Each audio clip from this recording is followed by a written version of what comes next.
ჩვენ თუ იმით უნდა ვიყოთ ბედნიერი, რომ ჩვენ უნდა ჩამოვყალიბდეთ ერთ რამეში. ჩვენ გვიცავენ თუ არ გვიცავენ, თავს უნდა გვესხმება ვინმე.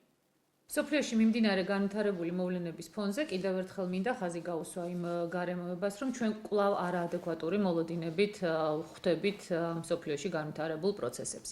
ჩვენ ჯერ გვეუბნებიან, რომ თურმე აუცილებლად მივიღებთ მაპს და გავხდებით ნატოს წევრები, მერე გვეუბნებიან, რომ მაპი აღარ გვჭირდება და მაპზე უკეთეს მივიღებთ და ისე გავხდებით ნატოს წევრები.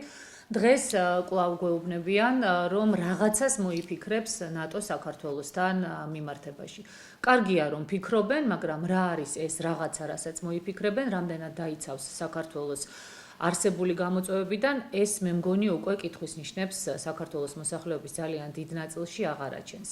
არავის არ გაუმახვილებია ყურადღება იმასთან დაკავშირებით, რომ უკრაინა საერთოდ გადავიდა, ასე ვთქვათ, დღის წესრიგის პირველი ხაზიდან და ნამდვილად აღარ არის უმთავრესი პრიორიტეტი. არავის არ გაუმახვილებია ყურადღება იმასთან დაკავშირებით, რომ ქალბატონმა მერკელმა გაცილებით უფრო მკვეთრად გააკეთა განცხადება ყირიმთან დაკავშირებით, ვიდრე მე ბუნებრივია, თუმცა ამის გამო ლამის, ესე ვთქვათ, სამსჯავროზე გამოიტანეს ჩემი სიტყვები და არავინ არ მიაქცია იმას ყურადღება, რომ როდესაც უკრაინის ტერიტორიული მთლიანობის აღდგენაზე იყო ლაპარაკი, ქალბატონმა მერკელმა განაცხადა, რომ ეს არ ეხება ყირიმს.